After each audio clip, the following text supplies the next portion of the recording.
Good morning. Today I'd like to start out with a quote from Sitting Bull. If the Great Spirit had desired me to be a white man, he would have made me so in the first place. He put in your heart certain wishes and plans, in my heart other and different desires. Each man is good in the sight of the Great Spirit. It is not necessary that eagles should be crows. And I just love that quote from Sitting Bull.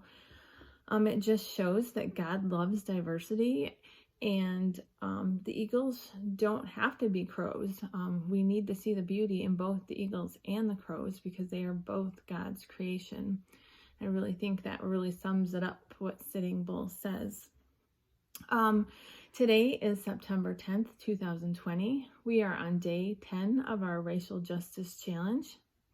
And today we are talking about the Native American boarding schools.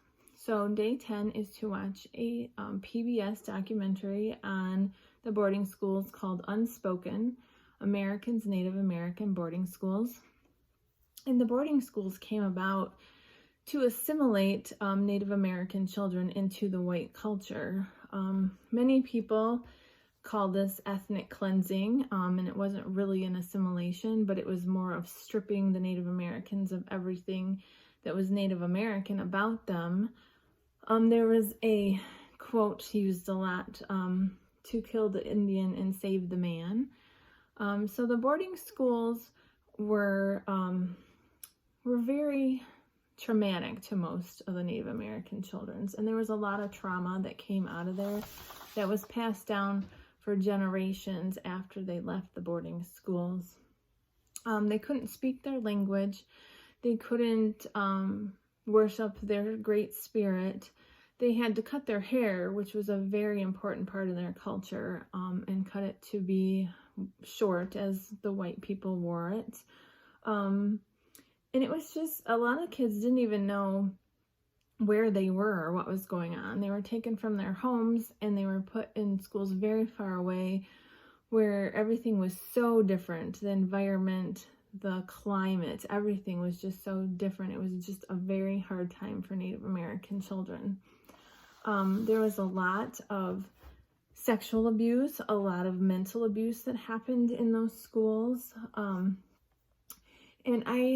One of the Native Americans in the documentary quoted that the schools did not teach them to be competent in the white world, and stripping them of everything from the Native world, they were not competent anymore in their Native worlds either. So they were kind of just in this lost place where they didn't really know who they were for a long time. They were told that if they worshiped their Great Spirit, their gods, that they would go to hell and burn forever. So it was a very frightening thing for the children. And they also talked about a lot of the anxiety and depression that we see in Native Americans today was historical passed down trauma, low self-esteem, drug abuse, poverty, hopelessness is a continuing problem in our Native American cultures. And a lot of it came about from that feeling of being lost and not knowing who you are and what you stand for and what your religious beliefs are anymore. Not everyone coming out of the Native American boarding schools were traumatized. There were a lot of Native Americans that turned out to be Olympic athletes and great artists. And so there were a handful that did come out to be very successful in. There was a really cute story about one of the code talkers from World War II where he stated that whenever he talked his native Navajo language when he was at the boarding school, he got this really nasty brown soap shoved into his mouth.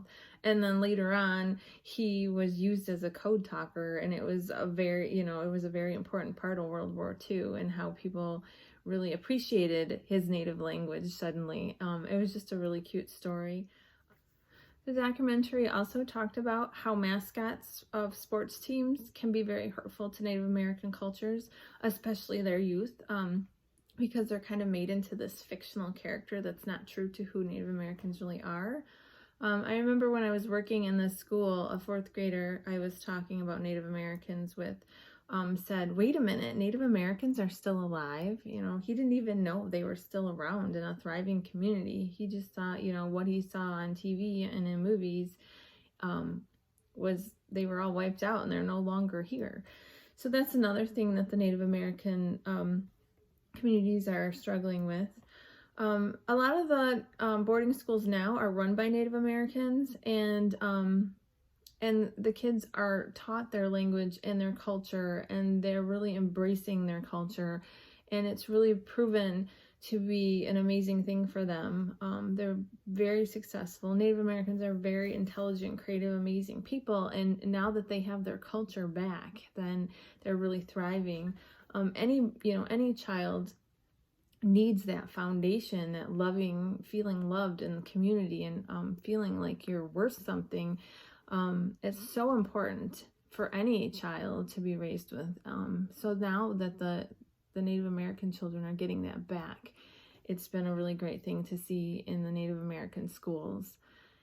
So I think that is about it for today. We will be back on Monday to talk to you more about the 21-day Racial Justice Challenge. So have a great weekend. Bye.